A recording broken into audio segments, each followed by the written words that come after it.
Hi, and thanks for logging on to the Daily DVAR Halacha. And here's a brand new halacha for you. It's for Sunday, the 10th day of April. Here we go. Well, bitter herbs. Preparing bitter herbs for the Seder. Let's get into that detail today. One of the things that qualifies for bitter herbs for your Seder can be romaine lettuce. If you're using romaine lettuce, you know what I'm going to say next, probably. If you're using romaine lettuce for your Seder to be the bitter herb, that's fine. It is a well-sanctioned item according to a lot of rabbis, but you have to be very careful that there are no bugs in it. There's a biblical prohibition against swallowing a bug, and bugs do sometimes crawl around in romaine lettuce. So if you are going to use romaine lettuce, make sure to check it carefully.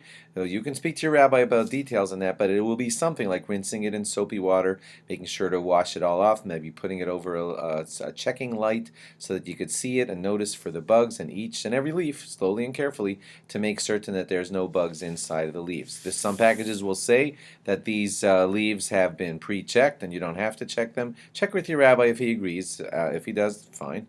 But he might not, and some of them might tell you to just do a good check of the lettuce yourself, just to make sure that there are no bugs inside of it.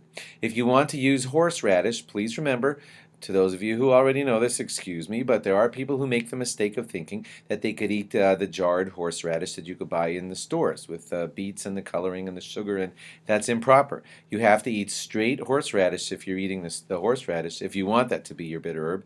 I don't recommend it. Not a lot of it. It could give you heartburn, but if you do want to eat it, it's straight horseradish that you eat, not the stuff that comes out of the jars with sugar and beets and vinegar in it. That's flavored horseradish. Still very bitter, but it's flavored, and you're supposed to have straight horseradish if you're having horseradish. Some people combine a little bit of horseradish with romaine lettuce. That's fine. They're two sanctioned bitter herb items, but you just can't make your bitter herbs be the horseradish out of a jar because of the flavoring and everything that's in that.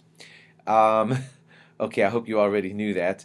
And if you're going to have horseradish, some people say that if you're just going to bite a piece right off of the root, whoa, that's going to really be nasty. What a lot of people like to do is to grind it up before Pesach arrives, such that it's kind of like in a bit of a powder, and then you can like lay it out all flat on a plate, and then some of the sharpness leaves it. Some rabbis say that you're supposed to eat a bitter food for the bitter herb, not necessarily a sharp food, and therefore to eat your horseradish too straight could be considered a problem. No flavoring, but maybe grind it up before Pesach arrives and have it be kind of spread out on a plate, and some of the sharpness leaves, and then it's just bitter, and that's all that's left.